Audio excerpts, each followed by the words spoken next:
여러분, 이 장면은요, 보시는 바와 같이 영화의 한 장면도 아니고요, 그 거리의 모습이요, 행위 예술가들이나 배우들이 퍼포먼스를 행한 것도 아닙니다. 저는 처음에 저 장면을 보았을 때 행위 예술가들이 도로에서 뭔가 하고 있는 것 그렇게 생각했어요. 여러분, 이것은 최근에 미국에서 일어나고 있는 실제의 모습입니다. 이것이 미국 전체의 모습은 분명히 아닙니다.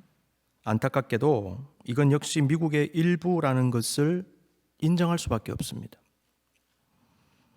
우리가 본 영상은 미국의 마약 문제가 얼마나 심각한지를 잘 보여줍니다. 그런데 이 영상이 마약 문제만을 보여줄까요? 이 동영상은 마약뿐만 아니라 미국 사회의 다양한 문제, 아니 이 땅을 살아가는 인간 사회의 문제 그 자체를 보여주는 것입니다.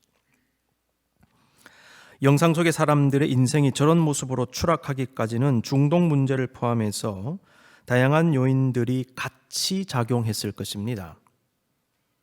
필라델피아에서는 한동안 캥싱턴 거리를 비롯한 여러 지역의 마약 노숙자 문제에 대해서 사실상 방관하는 시기가 있었다고 합니다. 그런데 시장이 바뀌면서 대대적인 마약 퇴치 운동과 도시 정화 운동을 벌였습니다. 막대한 예산을 들여서 지역을 새롭게 정비하고 마약 중독자들을 치료하고 그들에게 새로운 삶의 기회를 주기 위해서 부단히 애를 썼지만은 밑빠진 독에 물 붓기식으로 많은 노숙자들은 변화의 의지가 없었고 여전히 저런 비참한 모습을 그대로 유지하며 수렁에서 헤어나오지 못하고 있다고 합니다. 좀 바꾸어주면 다시 돌아가는 거예요. 치우면 다시 돌아가고 또 돌아가고 또 돌아가는 거예요. 그래서 자원봉사자들이요 탈진을 해가지고 떠나버리는 거예요. 더 이상 못하겠다. 여러분, 이것은 한번 내면이 무너지고 파괴되면 정상적 수준으로 돌아오기가 얼마나 어렵다는 것을 잘 보여줍니다. 육체의 치유보다 훨씬 더 어려운 것이 정신치유입니다. 여러분, 그래서요 신앙 무너지면 안 돼요. 신앙 한번 무너지면요 다시 끌어올리기 굉장히 어렵습니다. 악작 같은 마음으로 여러분 지켜내십시오. 신앙의 패턴, 주님을 향한 기도의 습관들, 예배의 모습들 여러분 지켜야 됩니다. 이거 무너지면요 회복되기 쉽지 않아요. 저분들의 문제 원인은 분명히 자기 자신 안에 있습니다. 그와 함께 우리는 사회의 구조적 문제도 간과해서는 안 됩니다. 개인의 잘못과 함께 그 잘못을 계속 반복할 수 있게 하는 구조악이 분명히 존재하고 있습니다. 마음이 뒤틀려진 인간은 그 구조악 속에서 헤어나지 못한 채 마치 늪에 빠지듯이 계속 빠져들어갑니다. 그리고 그 끝은 파멸입니다. 저는 이 영상을 충격 가운데 보면서 영화에서 보는 좀비는 가상이 아니라 어떤 의미에서는 실제 하는 것이라는 그런 생각을 해봤습니다. 영화에 나오는 괴물 같은 좀비는요 많은 경우에 바이러스에 감염돼서 나오는 것으로 영화에서 묘사를 하지요. 그런데 캥싱턴 거리의 사람들은 바이러스가 아닌 마약으로 인해 좀비 같은 존재가 되어버린 것입니다. 너무나 안타깝게도. 이 영상은 분명히 극단적인 예입니다. 모든 사람이 다 저렇지는 않습니다. 하지만 많은 사람들이 다양한 이유로 자기도 모르는 사이에 영적 좀비 같은 존재가 될 수도 있음을 생각해 보게 됩니다. 마약만 우리를 좀비로 만드는 것이 아니라 성적 타락이, 알코올이, 돈이, 도박이, 스포츠가, 광신적 이단 사상이, 인터넷이, 그리고 또 다른 어떤 것이 인간을 좀비로 만들 수 있지 않을까요? 우리가 무엇에 탐닉하고 집착하며 무엇인가에 사로잡혀 이성을 잃고 제정신이 아닌 모습이 나타날 때, 정상적인 판단과 분별력을 잃고 마땅히 해야 하는 일과 의무를 저버릴 때, 바로 그때 일시적으로나마 좀비 같은 존재가 되는 것은 아닌가 생각해 봅니다. 오늘부터 2021년 대림절이 시작됩니다. 대림절은 교회력 가운데 가장 기다려지는 기쁘고 즐거운 절기임에 틀림이 없습니다. 이러한 대림절기를 시작하는 오늘 제가 설교를 시작하면서 우리가 잘 몰랐던 이 사회의 참혹한 현실을 담은 동영상을 함께 나누기로 결심한 이유가 있습니다. 그것은 크리스마스는 우리 자신 그리고 이 세상의 삶의 현실과 결코 동떨어져 있지 않음을 함께 생각해 보기 위해서입니다. 우리가 살고 있는 이 사회의 비참한 현실을 외면한 채 대림절기를 보내고 이 땅의 문제를 돌아보지 않은 채 크리스마스 예배를 드리고 즐길 때 성탄에 담긴 진정한 의미를 놓치게 될 가능성이 있습니다. 왜냐하면 예수 그리스도께서 인간의 몸을 입고 이 땅에 오실 수밖에 없었던 이유는 이 땅과 이 땅에 살고 있는 사람들의 비참한 현실 때문입니다. 이런 의미에서 우리가 성탄절을 생각할 때마다 잊어서는 안 되는 것이 바로 예수님께서 이 땅에 오셨을 당시의 이 세상의 상황입니다. 그 상황은 첫째로 예수님의 삶의 자리 그 자체였습니다. 예수님의 삶의 자리는 죄와 부정과 부패가 가득한 곳이었습니다. 천국 같은 곳이 아니었습니다. 예수님의 삶의 자리는 가난과 배고픔과 목마름이 있었고 온갖 종류의 억압과 차별이 있었습니다. 이스라엘은 로마의 속국이 되어서 고통당하고 있었습니다. 지역 통치를 맡은 분봉왕 헤롯은 엄청난 폭정을 자행하고 있었습니다. 사회는 무질서하고 혼란스러웠고 윤리와 도덕은 땅에 떨어졌고 힘 있는 권세가들은 보고 듣고 말하기도 역겨운 타락에 빠져 정신을 차리지 못하고 있었습니다. 예수님 당시에도 또 다른 형태의 필라델피아, 켄싱턴 거리와 같은 곳들이 분명히 있었을 거예요. 영적으로 깨어 있어야 할 종교 지도자들은 타락했고 성전의 거룩성은 훼손되었으며 바리새인과 같은 율법주의자들과 종교적 리더들은 유대교 율법과 종교적 의무를 무기로 영육의 빈곤과 탈진으로 허덕이는 일반 백성들을 억압하고 있었습니다. 이것이 바로 예수님이 태어나실 당시의 상황이며 예수님이 발딛고 살아야 되는 삶의 자리였던 것입니다. 둘째로 예수님께서 태어날 당시의 상황은요, 예수님께서 오실 수밖에 없었던 이유를 보여줍니다. 켄싱턴 거리의 모습은 예수님 당시의 일부의 세상의 모습을 그대로 보여줍니다. 그리고 오늘날 우리 사회의 일부를 드러내지요. 켄싱턴 거리의 모습은 마약 문제, 노숙자 문제, 빈곤의 문제 등등 이 사회가 안고 있는 실제적인 문제를 드러내면서 보다 궁극적으로는 죄로 인해 뒤틀려질 대로 뒤틀려진 인간의 영적인 모습, 무너진 인간의 내면의 모습을 그대로 드러내는 거예요. 저와 여러분 지금 멀쩡하게 보이죠? 어쩌면 우리 내면에요, 저와 같은 모습이 우리 내면에 10년 깊숙한 곳에 있을 수도 있습니다. 저렇게 허덕이는 모습들이 영적으로. 사도 바울은 이렇게 죄로 인해 완전히 왜곡된 인간의 마음을 상실한 마음이다 이렇게 표현했어요. 로마서 1장 28절 또한 그들이 마음에 하나님 두기를 싫어하며 하나님께서 그들을 그 상실한 마음대로 내버려 두사 합당하지 못한 일을 하게 하셨으니. 인간의 죄악은 이러한 상실한 마음에서 파생되어 나오는 것입니다. 상실한 마음은 원죄를 가진 인간의 실존입니다. 존 칼빈은 성경에 근거해서 원죄에 대해서 다음과 같이 설명했습니다. 그러므로 원죄는 우리의 본성의 유전적 타락과 부패인 것 같으며 영혼의 모든 부분에 만연되어 첫째로 우리로 하여금 하나님의 진노를 받게 만들고 다음에는 성경의 육체의 일이라고 한 행위를 하게 만든다. 그리고 바울이 자주 죄라고 부르는 것이 바로 이것이다. 따라서 이것에서 나오는 행위, 예컨대 간음, 우상숭배, 도둑질, 미움, 살인, 연락 등을 그런 죄의 열매라고 부른다. 죄로 타락한 인간은 원죄를 가진 존재, 상실한 마음을 가진 존재가 되어서 그것에서 계속 파생되어 나오는 죄를 짓는다는 것입니다. 여기서 계속 죄가 나와요. 원죄에서.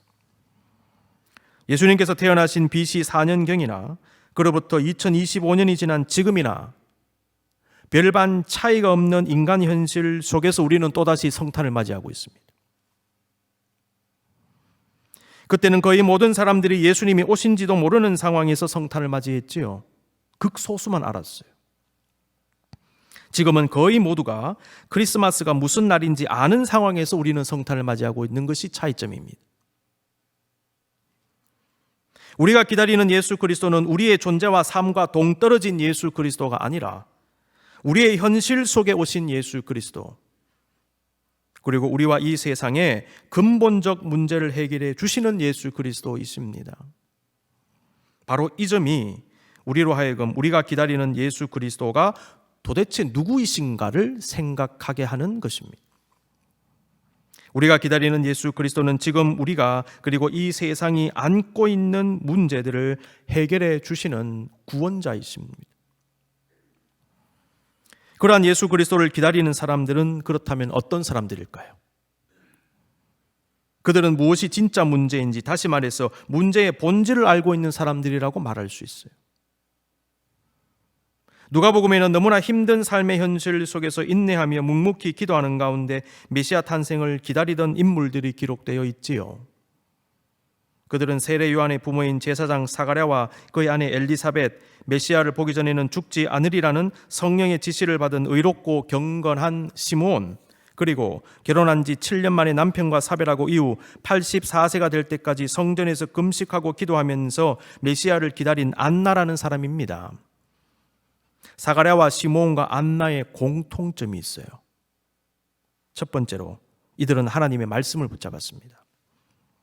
메시아 탄생을 기다리던 사가랴와 그의 아내 엘리사벳이 그리스도의 탄생이 임박했음을 깨달은 것은 아마도 자신들이 세례 요한을 잉태할 것이라는 계시를 받을 때였던 것 같아요. 누가복음은 사가랴에게 임한 이 수태 고지를 기록하고 있습니다. 이후 6개월이 지난 시점에 마리아도 수태 고지를 받는 장면을 연이어 기록합니다. 그리고 임신한 마리아와 엘리사벳이 만나서 교제하는 모습도 담고 있습니다. 세례 요한이 출생한 이후에 사가랴는 하나님께 찬양을 드렸는데요. 그 내용을 보면 사가랴는 성경에 약속된 메시아를 간절한 마음으로 기다리고 있었음을 볼 수 있습니다. 1장 68절에서 71절입니다. 찬송하리로다 주 이스라엘의 하나님이여 그 백성을 돌보사 속량하시며 그랬어요. 우리를 위하여 구원의 뿔을 그 종 다윗의 집에 일으키셨으니 메시아가 다윗의 후손으로 온다는 거죠. 이것은 주께서 예로부터 거룩한 선지자의 입으로 말씀하신 바와 같이 우리 원수에게서와 우리를 미워하는 모든 자의 손에서 구원하시는 일이라 말씀을 꼭 붙잡고 있었습니다. 사가랴는 자기 아들 세례 요한이 이제 곧 오실 메시아의 길을 예비하는 사역을 감당할 것이라는 분명한 이해를 가지고 있었습니다. 76절 77절 이 아이여 내가 지극히 높으신 이의 선지자라 일컬음을 받고 주 앞에 앞서가서 그 길을 준비하여 주의 백성에게 그 죄 사함으로 말미암는 구원을 알게 하리니.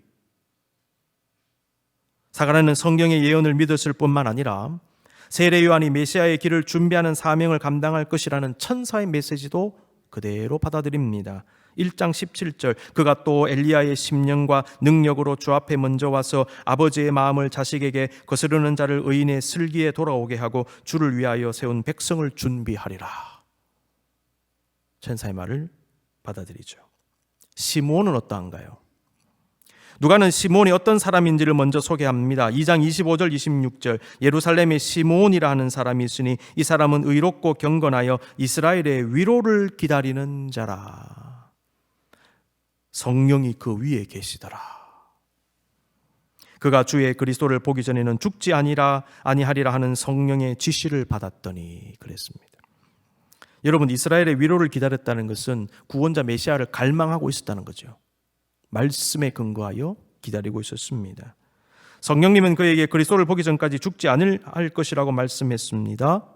그래서 시므온은 예언된 말씀과 성령의 계시를 붙잡고 연로한 나이에도 불구하고 인내함으로 주님께 기도한 것입니다.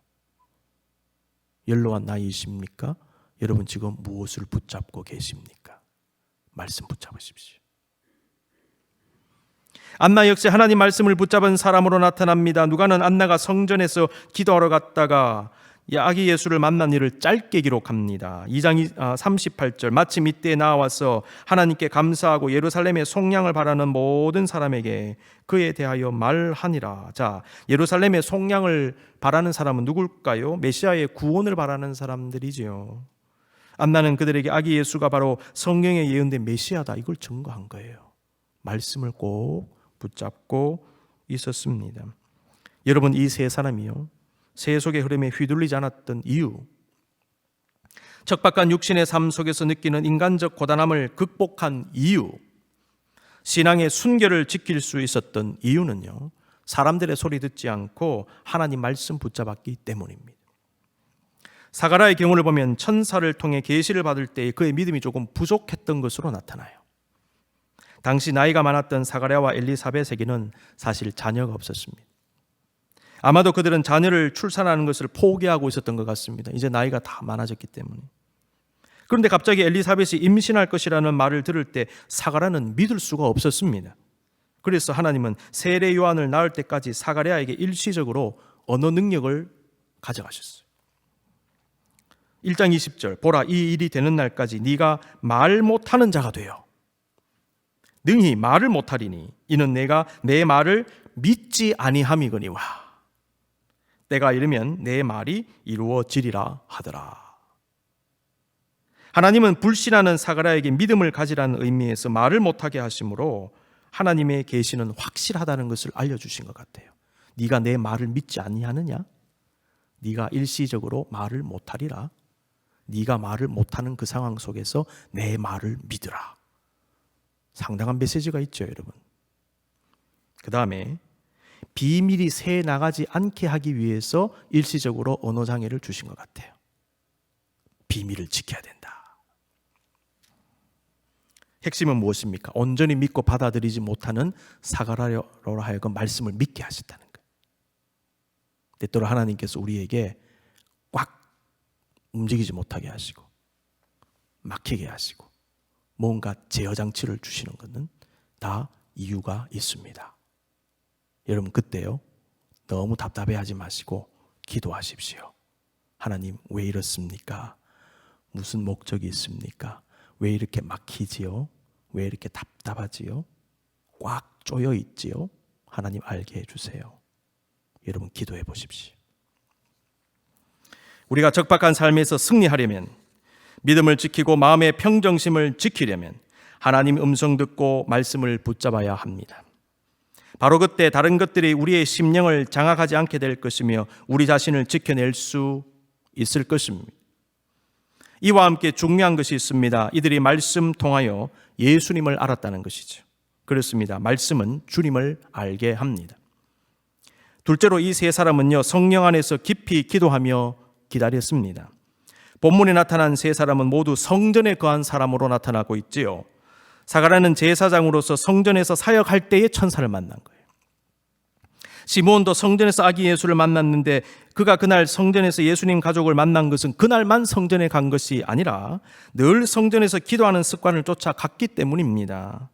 안나 역시 메시아를 기다리며 매일 성전에서 기도에 전념했습니다. 여러분이 매일 말씀을 읽으면요 적시해 주시는 하나님 말씀을 받게 돼요.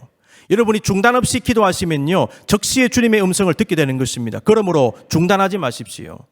계속 읽으십시오. 계속 주님을 찾으십시오. 하나님의 사이클에 따라서 주님이 원하시는 그때에 그 시각에 그 장소에서 여러분에게 말씀을 주시는 거예요. 안나는 계속 나갔지 않습니까? 시므온은 계속 성전에 갔지 않습니까? 거기서 주님을 만났지 않습니까? 그러면 하나님이 원하시는 때에 필요한 응답을 그때 주시는 거예요. 근데 내가 안 가면 어떻게 될까요? 내가 중단하면 어떻게 될까요? 하나님이 주시는데 못 받는 것이지요. 이 안나의 모습, 시므온의 모습을 여러분 잘 묵상하실 수 있기를 바랍니다. 이 세 사람은요 영적인 창문이 열려 있었던 사람이에요. 척박한 삶의 현실이라는 자신의 집에 주님을 향하여 열려진 영적인 창문이 열려 있었던 사람들. 인생 고달프지 않습니까? 힘들지 않습니까? 사람들 나를 괴롭히지 않습니까? 일이 괴롭히지 않습니까? 답답하지요. 여러분 어떻게 버틸 수 있겠습니까? 하나님을 향한 영적 창문이 열린 사람은요 버틸 수 있는 거예요. 여러분 집안에요 창문 없는 집은요 사람을 정서적으로 질식시킵니다. 굉장히 좋지 않죠. 그래서 항상 방을 만들 때는 창문을 잘 만듭니다. 그렇죠. 소통이에요. 소통. 인생살이 답답하고 힘들 때에 창문 열고 주님 보는 사람은 숨통이 트이는 거예요. 다니엘은 어린 시절에 바벨론에 잡혀가서 고생 끝에 고위관리로 지냈는데 멈추지 않은 게 한 가지가 있습니다. 예루살렘을 향하여 열린 창문을 열고 매일 3번씩 기도했어요. 그가 얼마나 외롭고 힘들었을까요?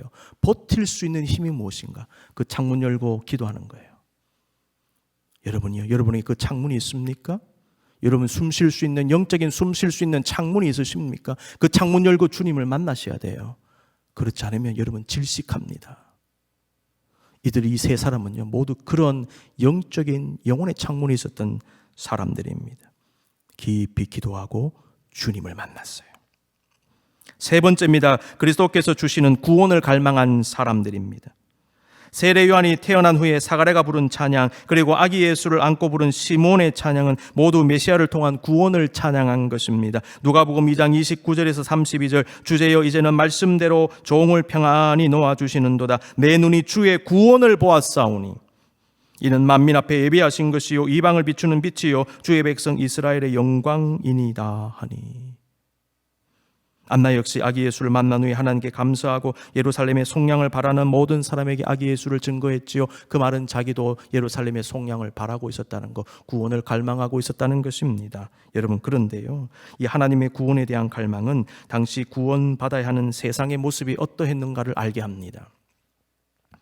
세상의 문제가 심각하면 심각할수록 믿음의 사람들은 더욱 구원을 갈망할 수밖에 없습니다. 몸이 아플수록 의사 만나기를 더욱 원하게 되고 밤이 깊을수록 새벽을 더욱 기다리게 되듯이 세상의 현실이 참혹할수록 주의 백성들은 하나님의 구원을 더욱 갈망하게 된다는 것입니다. 우리가 주목할 부분은 사가랴, 시므온, 안나 이 세 사람이 그리스도를 기다리며 가졌던 세상에 대한 영적 현실 인식이었어요. 이 구원의 갈망과 영적 현실 인식이 동떨어져 있지 않습니다. 같이 갑니다. 이들은 영적인 눈으로 세상을 바라보고 영적인 눈으로 세상을 진단하고 있었던 것입니다. 그들이 바라본 세상은 정말 그리스도가 아니면 도저히 해결될 수 없는 심각한 문제 속에 있는 세상이었습니다. 그들이 바라본 세상은 단순히 탁월한 정치적인 지도자가 나타나서 법과 제도를 바꾸고 정치 개혁을 이루고 경제적 부흥을 이끌어내면 새로워지는 그 정도의 상황이 아니라 하나님의 구원이 아니면 도저히 해결될 수 없는 죄의 늪에 빠진 그런 세상이었습니다. 정확하게 보고 있었어요. 여러분, 이 세상의 문제를 보십니까? 겉만 보지 마십시오. 제도의 문제만으로 보지 마십시오. 법적인 문제만으로 보지 마십시오. 마약의 문제만으로 보지 마십시오. 영적인 문제가 있는 거예요. 크리스천들은요, 그걸 볼 수 있어야 되는 것입니다. 이건 돈으로 해결되는 문제, 법과 제도로만 해결되는 문제가 아니다라는 것입니다. 영적인 문제입니다. 이 세 사람은 문제 많은 이 세상을 바라보며 예수 그리스도를 그런 의미에서 진정으로 기다렸다는 거예요. 진짜 예수를. 이들이 기다린 그리스도는 이 세상의 표면적인 문제가 아니라 근원적인 문제를 해결해 주는 그리스도였습니다. 이들이 기다린 그리스도는 인간의 생각과 선입견과 세속주의에 의해 채색되어진 우리가 만들어낸 이상한 그리스도, 인간이 바라고 만들어낸 그리스도가 아니라 정말 하나님이 보내신 그리스도, 말씀에 예언된 그대로의 그리스도, 하나님의 방식으로 하나님의 뜻을 온전히 이루는 그리스도였습니다. 지금 우리에게 필요한 모습은요, 우리가 정말 기다려야 하는 예수님을 기다리는 것입니다. 우리가 기다려야 하는 예수님을 기다리기 위해서는 이 세 사람의 모습을 가져야 됩니다. 말씀을 붙잡고 주님과 교통하며 구원을 갈망해야 합니다. 그리고 인간 세상의 현실을 외면하면 안 됩니다. 20세기 최고의 신학자 중에 한 사람인 칼 바르트는 한 손에는 성경, 한 손에는 신문을 이라는 말을 남겼어요. 여러분 많이 들어보셨죠? 성경은 하나님 말씀이고요, 신문은 세상의 현실을 보여주는 거예요. 하나님 말씀은 세상의 현실과 동떨어져 있지 않습니다. 세상의 현실은 말씀을 필요로 하고요, 말씀은 현실에 적용되는 것입니다.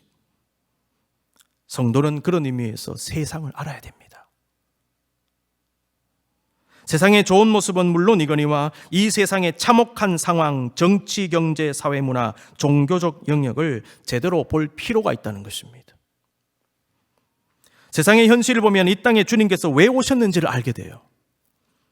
이 땅에 오신 주님은 어떤 분이신 것을 알게 됩니다. 주님은 사람들의 가난과 질병과 부정과 부패와 연약함을 치유하시고 해결하신 분이십니다. 그러므로 이 땅의 문제는 주님이 어떤 분이시며 어떤 사역을 행하신 분임을 보여주는 것입니다. 따라서 우리는 이 세상의 비참한 현실에 눈을 감아서는 안 됩니다. 그렇다면 주님이 무슨 사역을 하셨는가를 제대로 알게 돼요. 주님은 마약 중독자도 치료하신 분이시구나, 가난의 문제를 해결하신 분이시구나, 구조적인 문제를 해결하신 분이시구나, 인간의 연약함을 해결하신 분이시구나, 그렇구나, 이런 주님이시구나. 주님의 행동과 역사를 통하여 주님을 더 잘 알게 된다는 것이지요. 예수님 당시 많은 유대인들이 죄인이라고 낙이 찍힌 사람들과 교제하시고 말씀 전하신 예수님을 이해를 못했습니다. 아니 예수님 왜 저런 사람들 찾아가느냐 말이죠. 저 사람들은 어떻게 밥을 같이 먹을 수가 있느냐. 그리고 막 힐난했어요. 그런데 예수님은 이렇게 말씀하셨어요. 이 사람들아, 내가 의인을 구하러 온 게 아니고 죄인을 구하러 왔지 않느냐. 그러니까 내가 그 사람들 찾아가는 것이다. 너희는 그 사람들 찾아가지 않지 않느냐. 그러면서 너희는 잘난 척하고 거룩한 척하고 예배 잘 드린 척하고 무슨 율법 잘 지키면서 너희는 저 사람들 찾아가지 않지 않느냐. 내가 저 사람들 구원하러 왔으니까 내가 저 사람들 찾아가는 거야. 이 사람들은 예수님을 잘 모르고 있었던 것입니다. 여러분, 예수님은 부자들도 구원하러 오셨지만요, 가난한 자들도 구원하러 오셨고 건강한 사람들도 구원하러 오셨지만 각색 병자들을 구원하러 오셨습니다. 종교인들도 구원하러 오셨지만 죄인으로 분류되어 멸시천대받던 창녀와 세리 같은 사람들도 구원하러 오신 것입니다. 그러므로 죄악의 현실은 예수님이 이 땅에 오신 목적을 보여주는 거예요.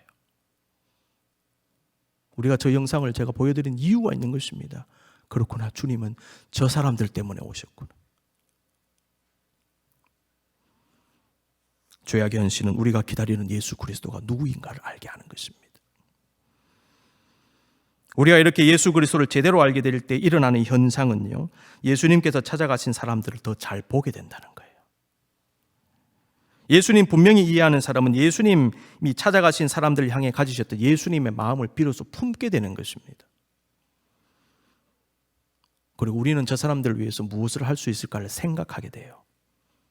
그리고 예수님처럼 손을 뻗치게 되는 것입니다. 그러므로 우리가 기다리는 예수 그리스도가 누구인가를 아는 것이 매우 중요합니다. 사랑하는 성도 여러분, 예수 그리스도를 기다리는 사람들은 주님께서 반드시 오셔서 구원하신다는 사실을 확실히 믿습니다. 주님의 구원은요, 이미 시작되었습니다.